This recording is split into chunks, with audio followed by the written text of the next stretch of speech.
ये three phase जो induction motor होती है उसमें स्पीड कंट्रोल का एक मेथड होता है जिसको अपन बोलते हैं कास्केड स्पीड कंट्रोल मेथड।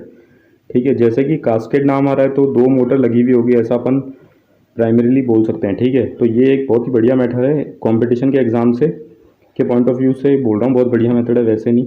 ठीक है ना, तो इससे अपन काफ़ी सारी चीज़ें सीख सकते हैं और इस पे क्वेश्चन भी आते हैं काफ़ी, मतलब जो अपन ये थ्योरी पढ़ेंगे, ठीक है, जो मैंने गढ़ी है थ्योरी, उसके उसके अंदर उस सब चीज़ों को मिला लगाया गया है ताकि अपन देख सके कि क्या क्या पूछा जाता है। ठीक है, तो देखो सबसे पहले तो मैं आपको बता दूं कि थ्री फेज इंडक्शन मोटर है, जैसे कि मैंने यहाँ पे एक कहानी लिख रखी है। ठीक है, वो कांस्टेंट स्पीड मोटर है। ठीक है, अब कांस्टेंट स्पीड मोटर है ना, तो उसमें स्पीड कंट्रोल इतना अच्छा नहीं होता। ठीक है, अपन जैसे डीसी शंट मोटर वगैरह में स्पीड कंट्रोल कर सकते हैं, वैसे थ्री फेज इंडक्शन मोटर में इतना इफिशिएंटली कर नहीं सकते हैं। लेकिन फिर भी अगर अपन को करना है तो उसकी कीमत अपन को चुकानी पड़ेगी। ठीक है ना, वो कीमत कैसे चुकाते हैं, एक तो थ्री फेज इंडक्शन मोटर की इफिशियंसी कम हो जाएगी। ठीक है, और दूसरा इसका जो पावर फैक्टर है वो लो हो जाएगा। तो ये सारी कहानी मैंने यहाँ पे लिख रखी है। ठीक है, यही चीज़ मैंने यहाँ पे लिख रखी है, speed control of induction motor is done at the cost of decrease in efficiency and low electrical power factor. ठीक है, तो ये बात भी पूछी जाती है। ठीक है, स्पीड कंट्रोल तो कर लेंगे लेकिन इफिशियंसी डिक्रीज कर जाएगी और पावर फैक्टर भी क्या हो जाएगा, लो हो जाएगा। ठीक है ना, अब देखो अपन इस कास्केड स्पीड कंट्रोल में अपन एक्चुअली करते क्या है। ठीक है ना, ये अपना मेन पॉइंट है और यहाँ से अपन बहुत सारी चीज़ें सीखेंगे। ठीक है, ये ऑपरेशन तो बहुत ही सिंपल होता है लेकिन अपन इसकी इनसाइड स्टोरी देखें तो देखो मैंने यहाँ लिख रखा है, in this method the slip power of induction motor is utilized for speed control. तो इस मेथड में क्या होता है, जो स्लिप पावर होती है इंडक्शन मोटर की वो यूटिलाइज होती है किसके, स्पीड कंट्रोल करने के लिए। ठीक है, तो देखो स्लिप पावर सबसे पहले अपन देखते हैं स्लिप पावर क्या होती है। तो देखो उसके लिए मैंने यहाँ पे एक कहानी लिखी है बहुत ही शानदार। देखो एयर गैप पावर डेवलप्ड होती है। ठीक है, वो एयर गैप पावर जो होती है वो होती है मैकेनिकल पावर, या फिर अपन उसको बोलते हैं डेवलप्ड मैकेनिकल पावर। और देखो ये फॉर्मूला भी आपको याद रखना, ये वाला डेवलप्ड मैकेनिकल पावर का one minus S into P G. ठीक है, और एक जो एयर गैप पावर है वो होती है प्लस होती है ये। ठीक है ना, ये होता है एस इंटू पी जी, अपने होता है ओमिक लॉसेज, या फिर अपन इसको बोलते हैं कॉपर लॉसेज या power loss in rotor winding. ठीक है, आप इसको किसी भी नाम से बोलो, सारी चीज़ें एक ही होती है। तो यही जो होती है स्लिप पावर। अब जो स्पीड कंट्रोल मेथड है उसमें अपन इसी स्लिप पावर को काम में लेते हैं। ठीक है, कास्केड स्पीड कंट्रोल मेथड में इसी स्लिप पावर को अपन को क्या करना है, काम में लेना है और इसको फीड करना है पहली मोटर की स्लिप पावर को दूसरी मोटर की स्लिप पावर में। ठीक है, तो ये दोनों चीज़ें भी आपको याद होनी चाहिए। ये कॉपर लॉसेस का फॉर्मूला है, जनरली पूछा जाता है। ठीक है, न्यूमेरिकल भी पूछा जाता है, slip into air gap power. ठीक है, और ये डेवलप्ड मैकेनिकल पावर का फॉर्मूला ये लिख रखा है। ठीक है, अब देखो स्लिप पावर अपन को काम में लेनी थी, जैसे कि मैंने ऊपर लिखा था, तो ये चीज़ यहाँ पे लिख भी रखी है मैंने देख कि this slip power is utilize for speed control in cascade operation of three phase induction motor. ठीक है, तो अपन ये चीज़ करने वाले। अब देखो अपन इसको करेंगे कैसे, तो मैंने बनाया अब इसका सर्किट डायग्राम। ठीक है, तो देखो सर्किट डायग्राम बताने से पहले मैं बता दूं, अपन ने यहाँ पे क्या है, दो मोटर काम में लिए। पहली को अपन ने बोला मेन इंडक्शन मोटर, दूसरी को अपन ने बोला ऑक्सिलरी इंडक्शन मोटर। ठीक है, और दोनों की जो रोटर की शाफ्ट है वो क्या है, एक ही है। ठीक है, तो मतलब जो मेन इंडक्शन मोटर की रोटर जिस स्पीड पे घूमने वाली है ना, उसी स्पीड पे ये ऑक्सिलरी इंडक्शन मोटर की रोटर भी घूमेगी। ठीक है, अब देखो आगे की बात, जो मेन इंडक्शन मोटर है ना उसको अपन ने कनेक्ट कर दिया अपनी मेन सप्लाई से। ठीक है, मेन सप्लाई जो अपनी फ्रीक्वेंसी एफ पे आई होगी। अब इस इंडक्शन मोटर में जो जनरेटेड ईएमएफ होगी ना, ठीक है, उसको अपन इसको देने वाले हैं ऑक्सिलरी इंडक्शन मोटर को, और देंगे किसकी मदद से, इस स्लिप रिंग्स की मदद से, इन तीन स्लिप रिंग की मदद से। ठीक है, तो ये देखो ये तीन टर्मिनल जा रहे हैं। अब देखो ये जो फ्रीक्वेंसी डेवलप्ड करता है, ठीक है, जो जनरेटेड ईएमएफ है उसकी फ्रीक्वेंसी होगी, उसको अपन स्लिप फ्रीक्वेंसी बोलते हैं। तो अपन को पता है ये जो इसकी जो जनरेटेड ईएमएफ की फ्रीक्वेंसी होती है F2, ठीक है ना, वो कितनी होगी, S1 इंटू एफ, जो ये सप्लाई फ्रीक्वेंसी होगी उस इंटू स्लिप होगी। ठीक है, F2 equals to S into F1। ठीक है, तो ये आपको इतना बात आपको समझ में आती होगी। और ये जो सप्लाई देते हैं अपन इसके स्टेटर में देते हैं, ये सब चीज़ें बताने की तो जरूरत है नहीं। ठीक है, और देखो ऑक्सिलरी में अभी अपन ने नो लोड लोड नहीं लगाया हुआ है। ठीक है, अब देखो मैंने यहाँ पे ये चीज़ लिख दी, मैं बहुत ही सिंपल सा एक्सप्रेशन बताऊंगा और बिल्कुल आसानी से ड्राइव करके बता दूंगा। देखो ये P1 S1 मान लिया, ठीक है, पोल और S, ठीक है, स्लिप, ठीक है, और ये इसके ऑक्सिलरी का मान लिया अपन ने P2 और S2,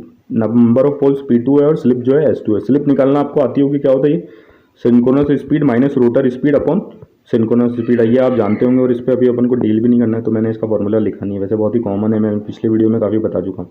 अब देखो जो मेन रोटर होगी, ठीक है ना, जो मेन जो मोटर होगी इंडक्शन मोटर, उसकी मैंने सिंक्रोनस स्पीड निकाली। ठीक है ना, सिंक्रोनस स्पीड निकालने का फॉर्मूला बहुत ही सिंपल है, 120 into frequency upon number of poles. तो फ्रीक्वेंसी अपनी F1 है और जो नंबर ऑफ पोल्स है वो अपने P1 है। ठीक है, तो इस इंडक्शन मोटर की जो रोटर की स्पीड हो जाएगी वो कितनी हो जाएगी 120 F1 upon P1 into 1 minus S. ठीक है, ये रोटर की स्पीड ऐसे निकालते हैं अपन को, आपको ये वाली बात भी पता होगी। ठीक है, ये वाला फॉर्मूला। ठीक है, सिमिलरली जो सेकंड जो अपनी ऑक्सिलरी मोटर है, ठीक है, उसका जो रोटर की स्पीड का फॉर्मूला है वो कितना होगा, हो जाएगा यही हो जाएगा 120 F2 फ्रीक्वेंसी, ठीक है, upon P2 into 1 minus S2। ठीक है, जो इसकी स्लिप है। ठीक है, अब देखो जैसे कि मैंने ऊपर बताया था कि दोनों की जो रोटर है वो सेम शाफ्ट पे या फिर शाफ्ट जो है वो मैकेनिकली कपल्ड है। ठीक है ना, तो मैं ये कह सकता हूँ कि जो इस रोटर की स्पीड होगी फर्स्ट मोटर की, वही सेकंड मोटर की रोटर की स्पीड होगी। तो मैं इन दोनों को इक्वल रख दूं और इन दोनों एक्सप्रेशन को इक्वल रखता हूँ। तो देखो इन दोनों एक्सप्रेशन को मैंने कुछ नहीं किया, वो इक्वल रखा। अब देखो जो सेकंड मोटर है, ठीक है ना, उसका जो 1 माइनस S2 वाला एक्सप्रेशन है वो इक्विवेलेंट टू 1 है। अब देखो 1 क्यों है, क्योंकि स्लिप क्या होती है, रोटर और जो एयर गैप फ्लक्स होती है उसके बीच का डिफरेंस। ठीक है, तो ये जो S2 है वो नेग्लिजिबल होता है। ठीक है, बहुत ही कम होता है, क्योंकि अपन को पता है स्लिप क्या है, जो डिफरेंस है, ठीक है, रोटर फील्ड वाइंडिंग की एमएमएफ और स्टेटर फील्ड वाइंडिंग की एमएमएफ। तो इसको अपन ने अप्रोक्सीमेटली क्या मानते हैं, यहाँ पे 1 मानते हैं। तो देखो ये फॉर्मूला यहाँ पे ये एक्सप्रेशन जो होगा 1 हो जाएगा, तो ये बच जाएगा।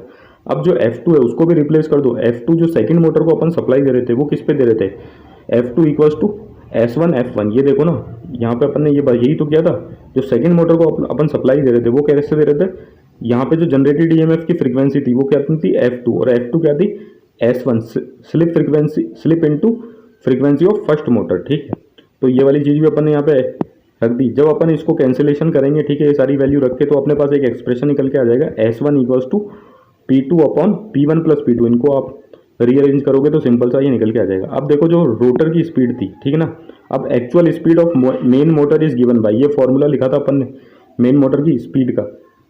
ठीक है, इसमें कुछ नहीं करना, बस अपन को S1 की वैल्यू जो अपन ने यहाँ कैलकुलेट करनी है वो इसमें रिप्लेस कर देनी है।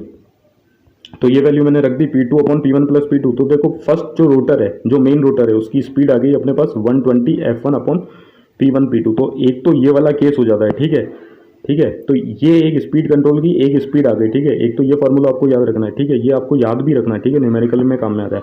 देखो ये स्टेटमेंट यहाँ लिख रखा है, in this case the torque of both main and auxiliary motor are in same direction and this method is called cumulative cascade. यहाँ पे जो टॉर्क थी मेन और ऑक्सिलरी मोटर की वो सेम डायरेक्शन में थी। ठीक है, तो इसको अपन बोलते हैं कास्केड, कम्युलेटिव कास्केड। ठीक है, अब देखो दूसरा जो मेथड होगा, अब क्या करेंगे अपन, फेज सीक्वेंस चेंज कर देंगे किसका, ऑक्सिलरी मोटर का। ठीक है ना, ऑक्सिलरी मोटर है उसका फेज सीक्वेंस चेंज करेंगे कैसे, कि उसके जो टर्मिनल होंगे लीड के उसको इंटरचेंज कर देंगे। और जैसे ही मैंने टर्मिनल चेंज किया तो टॉर्क का जो ऑक्सिलरी मोटर है उसकी टॉर्क का डायरेक्शन भी चेंज होगा मेन मोटर के डायरेक्शन पे। तो जो अब की बार बनेगा वो अपना कहलाता है डिफरेंशियली कास्केड ऑपरेशन, और उसका फॉर्मूला अपने पास निकल जाएगा 120 into F1 upon P1 minus P2। पहले वाले में जो स्पीड कंट्रोल का फॉर्मूला है उसमें क्या था, P1 प्लस P2, इसमें P1 माइनस P2।